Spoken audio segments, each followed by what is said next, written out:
Bonjour à toi et bienvenue sur ce nouveau tirage pour la semaine à venir. Alors tout d'abord, je tiens à m'excuser pour avoir manqué la semaine dernière de faire ce tirage de l'oracle. Je ne sais pas si tu as remarqué, je publie énormément de contenu sur cette chaîne qui parfois peut te paraître comme quelque chose de très différent d'une fois à l'autre. Alors pour une fois, je vais essayer justement de te montrer quel est le lien, cette cohérence entre ces différentes manières de m'adresser à toi et comment toutes ces façons de m'adresser à toi peuvent représenter des outils qui vont te permettre de la meilleure manière qui va te correspondre d'aller de l'avant. Alors juste pour préciser que la semaine dernière, j'ai publié une vidéo de plus de 50 minutes sur un voyage hypnotique d'aller chercher le lion en toi. C'est une expérience très particulière qui m'a demandé énormément de nombre d'heures de travail. J'espère que tu l'apprécieras et pour le faire, prendre le temps vraiment de l'écouter jusqu'au bout et prendre le temps aussi d'y mettre les meilleures conditions pour le faire. Alors, je commence. La première carte de ce tirage de 5 cartes au total qui ont toujours été choisies par mon pendule, bien évidemment, représente la glace. Les mots-clés de cette carte sont l'attente, une période d'arrêt, de sommeil, comme un manque d'énergie ou d'idées éventuellement. Alors c'est comme si tout était en suspens, quel que soit le domaine auquel tu prêtes ton attention et qui correspondra vraiment pour toi à cette période de suspens, d'attente. Il est donc fort probable que tu sois obligé de remettre à plus tard certaines avancées dans tes projets ou tout simplement de mettre sur pause. Ça permet parfois de prendre plus de réflexion pour avancer encore plus vite ou différemment. On t'invite donc dans ce moment de pause de te concentrer essentiellement sur le moment présent. La carte dit également que pour les relations, qu'elles soient intimes ou amicales ou juste des relations ordinaires, qu'une période de froid pourrait traverser justement ces relations. Donc toujours continuer à se concentrer sur le moment présent va te permettre peut-être de voir les choses différemment. Et qui sait, peut-être que quelque chose est en train de grandir qui n'a pas encore pris suffisamment de place pour être visible.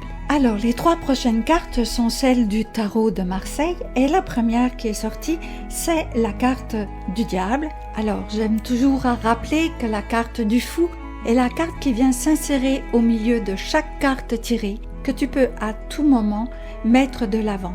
Et le fou représente ton libre arbitre.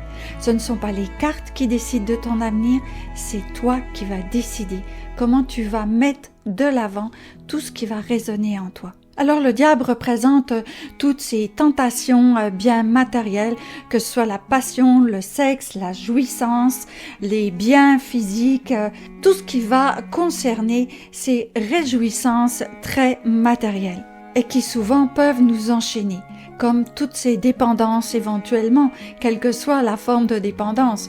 Il y en a toutes sortes. Et ne pas croire qu'elle soit toujours aussi négative vue de l'extérieur, une dépendance à partir du moment où ça devient un pilier à partir duquel on se repose de façon trop régulière. Donc cette carte est vraiment en lien avec un principe des sens, des instincts, de l'argent, de la matière et du physique. En fait, elle t'invite peut-être à commencer à regarder de quoi tu es peut-être trop dépendant. Et c'est intéressant puisque c'est une période de pause, ça va permettre d'avoir le temps de le faire. La deuxième carte du tarot de Marseille est l'amoureux. Alors, si on regarde cette carte pour les règles picturales, il y a cette femme plus âgée qui tourne le dos au passé, qui regarde vers l'avant, et cette femme beaucoup plus jeune qui est tournée vers le passé et qui se trouve du côté du futur. En fait, c'est un peu confus tout ce que je te dis, mais d'une certaine manière. Regarder à droite, c'est regarder le futur. On s'aperçoit que c'est la femme du passé qui regarde vers le futur. Ce sont comme deux forces opposées qui se font face et tu es arrivé à un moment de choix. Donc toujours ce moment de pause avec peut-être le choix de nouveau de faire la carte précédente où on t'invitait à peut-être comprendre aussi une dépendance, quelque chose qui était trop présent et sur lequel tu t'appuyais résolument trop souvent. Et donc l'amoureux va être obligé de faire un choix. Donc je ne sais pas comment ces cartes sont en train de résonner pour toi, quel que soit le domaine, quelque part, il y a ce choix à faire et cette prise de conscience. Par rapport à la carte du diable, on comprend que le choix est plus basé sur quelque chose de physique, de matériel. On est vraiment dans le concret. En fait, tu es à la croisée des chemins. Et cette deuxième carte du tarot vient vraiment confirmer le premier qui était encore de faire un choix entre quelque chose qui est là trop souvent et quelque chose qu'il va falloir décider pour mettre un changement à l'avenir. Et toujours la première carte t'invite à faire la pause justement pour faire ce choix qui est excellent. Alors la troisième carte, je souris un peu parce que c'est 3 cartes consécutives qui vraiment t'amènent à faire un choix. Je trouve que la cohérence est tellement puissante que si ça ne te parle pas, alors c'est que le tirage au complet ne te concerne pas et c'est très bien. Alors la troisième carte du tarot est le chariot numéro 7. Donc une fois que le diable aura fait vraiment prise de conscience de ce pourquoi il était trop dépendant et qu'enfin l'amoureux est capable de faire ce choix d'une façon réfléchie puisque tu es en pause, tout est à l'arrêt. Le chariot va t'amener à bien maintenir ce choix que tu as fait, à bien maintenir ces deux forces en toi. Puisque tu étais à la croisée des chemins, il va falloir maintenant que tu es dans le chariot, tu es prêt à avancer. Tu avances dans ton projet ou dans ta décision de faire un changement. Les 2 chevaux, regarde les 2 à gauche. J'en ai déjà parlé de cette carte. Oui, regarde le passé. Certainement que ton choix s'est basé sur des choses qui étaient là depuis le passé, depuis un bon moment.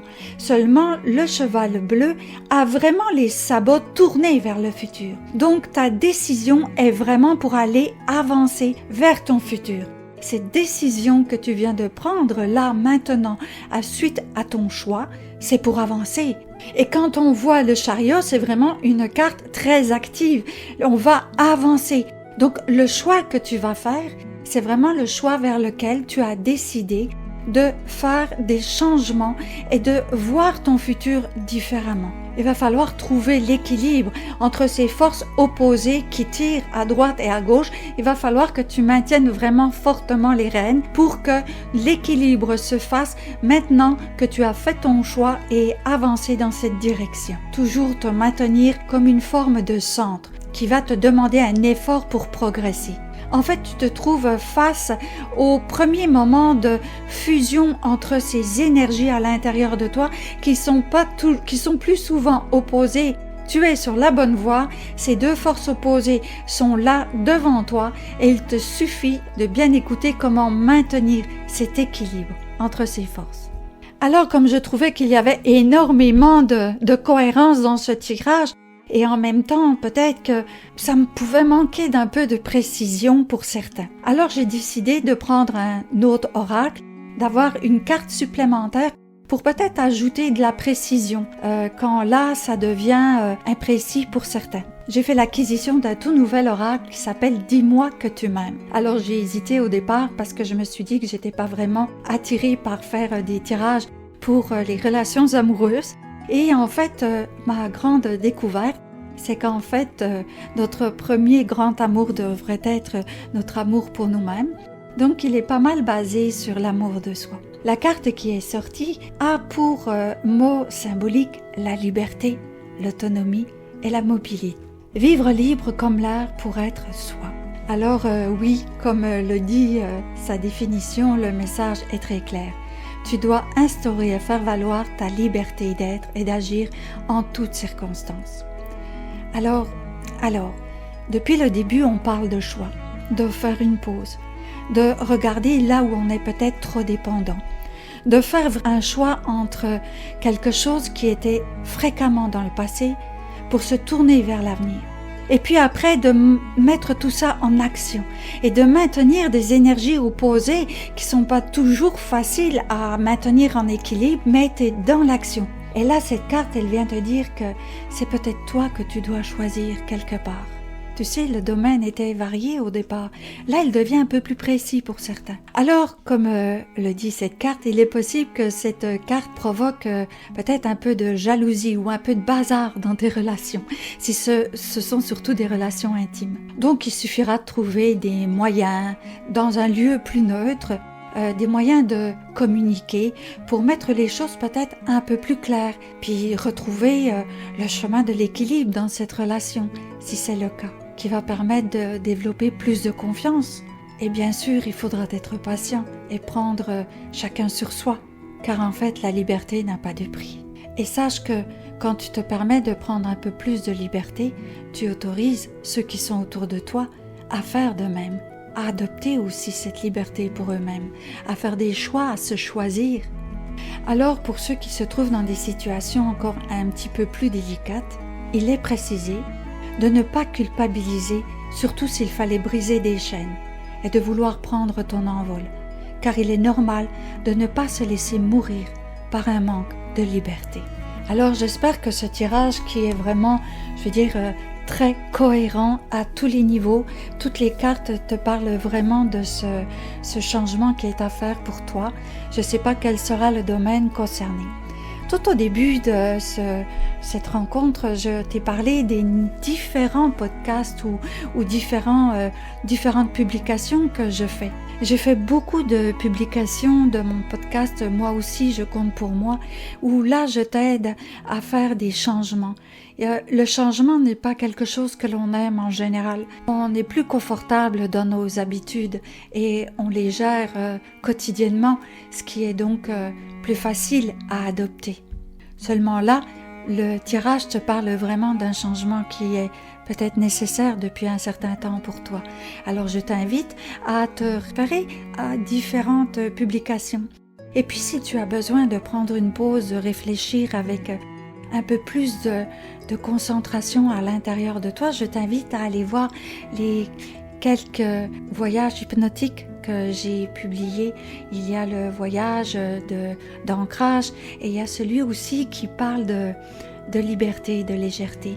Peut-être qu'après avoir écouté ce voyage de liberté et de légèreté, la décision ou de voir là où il est bon pour toi de prendre une décision maintenant va te permettre d'avoir les idées plus claires ou d'être plus sereine pour le faire. Alors je te dis, très bonne réflexion, très bonne décision, prends ton temps, on est en période de pause, c'est vraiment le meilleur moment pour prendre une décision.